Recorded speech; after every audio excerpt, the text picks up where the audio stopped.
The issue of online privacy and data protection enlarges each year. As online presence increases, so do the risk and danger on the internet.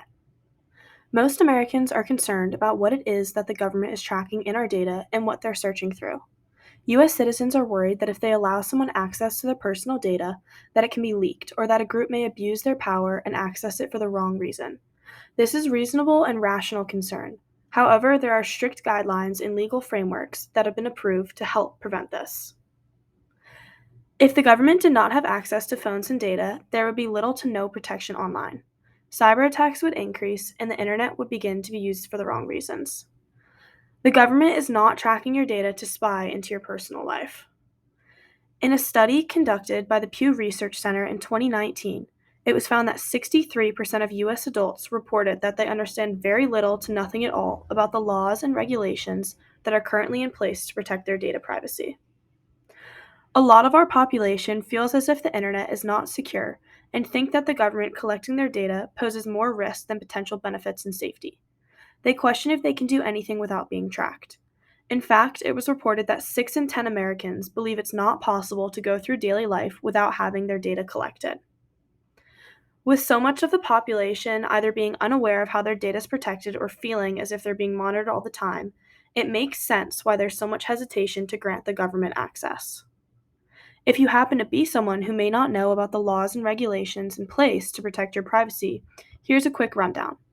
There is more recent legislation that has been put in place, such as the Consumer Online Privacy Rights Act, also known as CORPA, the Safe Data Act, American Data Privacy and Protection Act, also known as ADPPA, and the Communication Decency Act. These have all added on to the Privacy Act of 1974 and the E-Government Act of 2002, making online personal data more secure. These are all in place to set limits and boundaries on data collection, processing, sharing, and retention. In simpler terms, all these acts are in place to protect one's private data on their devices from being leaked or sold. Along with this, there is the National Security Agency, also known as NSA. This agency has access and authority to navigate one's phone records along with their movements. The NSA has a published privacy statement posted on its website disclosing what the information they collect is used for and how they take the privacy of personal information very seriously. As the online world continues to grow, so does the risk of cyber terrorism. In October 2017, a truck sped onto a bike path in New York City, killing 8 people. Seems like a possible accident, right? Well, evidence actually shows that the driver, Safulio Sapov, was radicalized by exposure to online information being created and posted by ISIS. He was charged in the deadliest terror attack in New York since 9/11. The point in all of this is to bring to light the dark side of the internet. Sure, we all use it for social media, shopping, and communication, but there are those out there who use it in ways that have become a threat. In November 2005, Vice Chairman Lee Hamilton testified before Congress, saying how the government's inability to gather information about possible terrorists, in quotes, was the single greatest failure of our government in the lead up to the 9/11 attacks. That's quite a statement to make in front of Congress.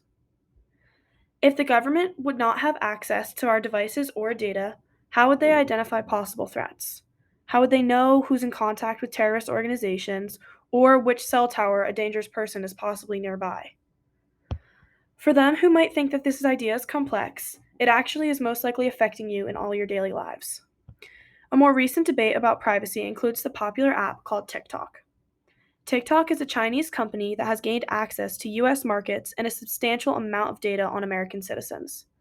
Enacting more federal privacy legislation and online national security would help to prevent this pattern from occurring. Because we were too late to notice and establish this for the app, there is now talk of banning TikTok and taking away a large part of social media for Generation Z.